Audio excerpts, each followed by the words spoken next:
মামনি। ঢং। কিন্তু কথাটা হচ্ছে মায়েরই পুজোতে মাকে সভাপতি করে আনাটা কি ঠিক হবে? আর মাকে পাচ্ছি বা কোথায়? কৈলাসে ওনার ঠিকানা বা নাম্বার কিছুই তো জানা নেই। বুদ্ধিশূন্যম গৌরবপূর্ণম মস্তকা। কি?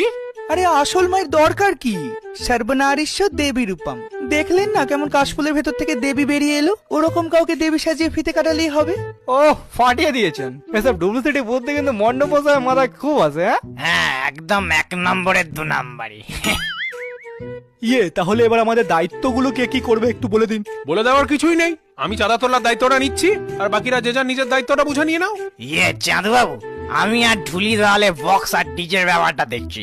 এক ঘড়ি জেবিয়ে নিয়ে আসবো, সারি সারি চং থাকবে, বেশ পড়বে ডিক ডিডি ডিক, আর ঢুলি বাজাবে ট্যাং রা র্যাং, ডিক ডিডি ডিক, ট্যাং রা র্যাং, ডিক ডিডি ডিক, ট্যাং রা র্যাং। ঠিক আছে ঠিক আছে ঠিক আছে। মন্ডপ মশাই, আপনি কি দায়িত্ব নেবেন? কাঁচা বাসং